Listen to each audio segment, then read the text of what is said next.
Sir metro ದರ ಏರಿಕೆ ಬಗ್ಗೆ ಸರ್ಕಾರ ಗ್ರೀನ್ ಸಿಗ್ನಲ್ ಕೊಟ್ಟಿದೆ. ಇಲ್ಲ, ನಾನು ಇನ್ನ ಮಾತಾಡಿಲ್ಲ. ನನಗೆ ಯಾವ ಫೈಲು ಬಂದಿಲ್ಲ. ಅವ್ರದ್ದೇ ಒಂದು ಟೀಮ್ ಇದೆ, ಸೆಂಟ್ರಲ್ ಗೌರ್ಮೆಂಟು ಮತ್ತು ಅವರೆಲ್ಲ ಸೇರಿ ಒಂದು ಟೀಮ್ ಇದೆ. ಅವರು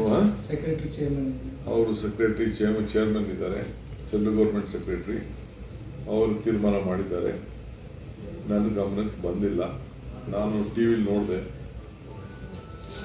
ಮತ್ತೆ ನಿನ್ನೆ ರಾಜ್ಯ ಸರ್ಕಾರದ ಮೇಲೆ ವಾಗ್ದಾಳಿ ನಡೆಸ್ತಾರೆ ಬಿಜೆಪಿ ಮಾಡ್ತಾರೆ.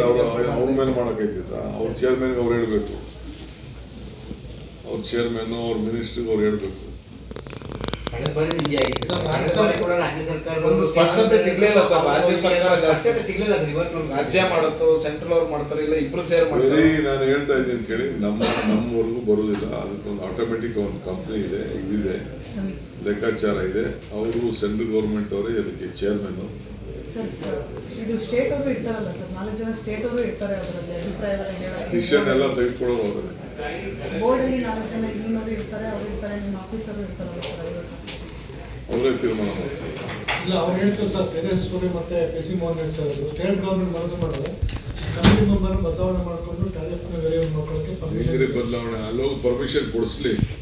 ನಿಮಗೆ ನಾವು ಕರ್ನಾಟಕದಿಂದನೇ ಚೇರ್ಮನ್ ಅಂತ ಅವ್ರು ಕೊಡೋದು ಬರೀ 12% 13%.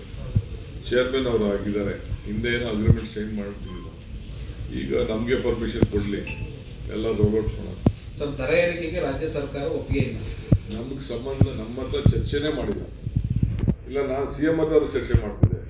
CM ಹತ್ರ ಕ್ಯಾಬಿನೆಟಲ್ಲೂ ನಾನು ಚರ್ಚೆ ಮಾಡೋಕ್ಕಾಗಿಲ್ಲ. ಈಗ ಇತ್ತೀಚೆಗೆ ಏರಿಸಿದ್ದಾರೆ, 30-40% ಏರಿಸಿದ್ದಾರೆ ಲಾಸ್ಟ್ ಟೈಮ್. ಈಗೇನೋ 5% ಅಂತಲ್ಲ. 5%